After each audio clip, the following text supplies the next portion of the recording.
Alors, chers mesdames et messieurs de la cour royale, je me présente. Je suis tout savant. Alors, aujourd'hui, je vous raconte l'histoire dans une contrée lointaine, mais pas trop loin de la nôtre. Dans une époque bien au passé, mais pas trop loin du présent. Il vivait un roi et une reine. L'un était avare, égoïste et absolu. Il régnait avec une main de pouvoir son peuple. L'autre était silencieuse, mystérieuse et corruptive. Elle conseillait son mari comme un loup affamé conseille un lapin. Autour de ce château, il y avait une ville, la ville sans fin. Et dans le quartier le plus pauvre, entre les deux maisons les plus décrépites, vivait un vieil homme. Ce vieil homme était si laid qu'il se couvrait la figure. Il se cachait, car chaque personne qu'il voyait avait peur de lui. Trop peur pour le regarder dans la figure. Mais c'était un gentilhomme. Il voulait aider les gens. Une fois, une femme se trouvait au bord d'un précipice. Et personne n'était venu pour l'aider, mais lui-ci, il voulait l'aider. Mais quand sa figure s'est montrée, la femme a crié et s'est laissée tomber. À sa mort, bien sûr. Cet homme s'appelait personne. Personne n'était son nom car il n'avait ni famille, ni amis. Il n'avait personne dans le monde. Il pleuvait un jour, entre ces deux maisons, et des tuiles des gouttières tombaient une colonne d'eau dans une flaque d'eau. Soudainement, un nain bleu est apparu et a dit « Vieux monsieur, suivez-moi dans cette pluie !»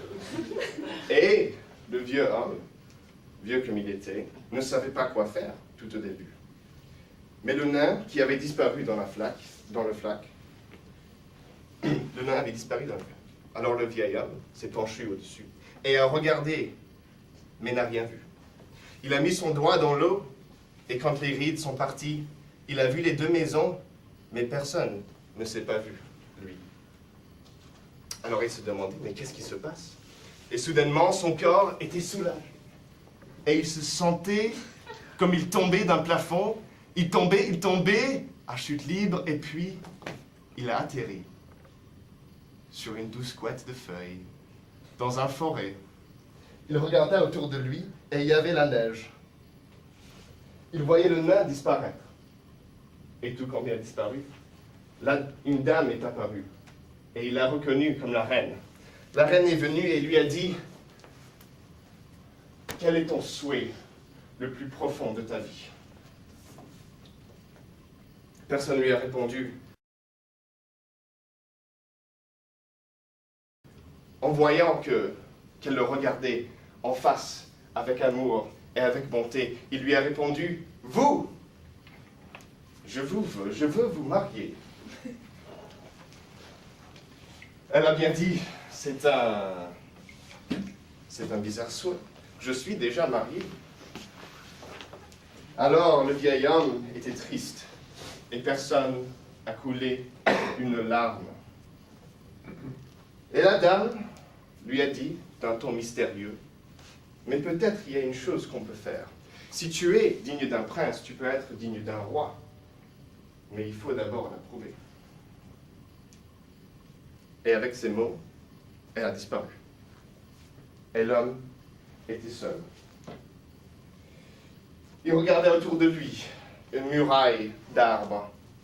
Et soudainement, il vit une porte. Une porte décrépite. Et comme il n'avait plus d'autre chemin, il ouvrit la porte. Ce fut un couloir de miroirs et de lumière. Alors, il a pris. Il commença à marcher et regardait dans le miroir et vit que son visage était beau, que toute sa laideur avait disparu. Tellement était-il surpris qu'il a failli ne pas voir les bottes qui étaient par terre.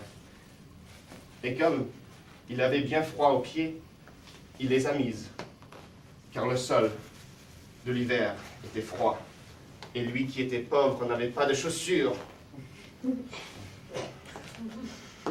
Alors avec ses nouvelles bottes, il a continué, et même 3 pas dans le chemin, il a vu une veste qui était par terre. Alors il l'a mise, car il avait bien froid au torse. Avec cette veste, il se trouvait bien chic. Et il avait bien chaud au torse. Et puis, dans quelques pas, il a vu une cape. Car il avait froid aux épaules, il l'a mis.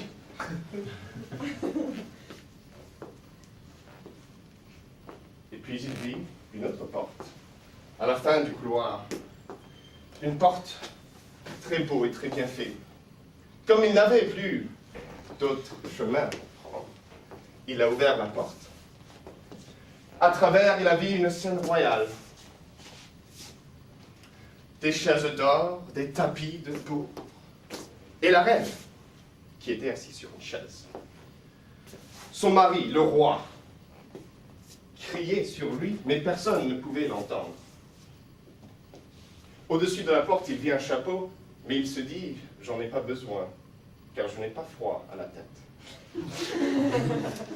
Mais il regarda toujours à travers la porte et il vit que la reine était menacée. Mais il attendit un bon moment, car personne ne l'a vu. Et le prince s'est approché de la porte. Et personne croyait peut-être avoir cette chance pour tuer son rival. Mais il s'est rappelé des mots de la princesse, qu'il faut être digne d'un roi, alors il a pris le chapeau. Car seulement avec le chapeau serait-il si beau pour épouser la reine. Vit-il un poignard par terre, juste à côté de lui, et il l'a pris et a sauté sur le roi. C'était vraiment pas beau. Et les contes dans la lande racontent bien des histoires. Mais pour vous, chères dames et messieurs, je raccourcirai. Car tout ce qui s'est passé, c'est qu'il lui a mutilé la figure et l'a jeté à la porte du village. La reine est venue à lui et lui a dit, « Tu es si beau, je veux t'épouser. Je suis prêt. » Alors, ils se sont mariés. Quelques années après, le roi était dans sa chambre, distrait des affaires de l'État et regardait par la fenêtre. Il pleuvait ce jour-là. Il regarda au coin le plus pauvre de la ville, entre les 2 maisons les plus décrépites, et vit un vieil homme en torchon. « Dame, dit-il à sa femme, venez ici pour voir ce que je vois. » Elle est venue. Elle a regardé. Le roi a dit, « Qui voyez-vous entre ces 2 maisons ?»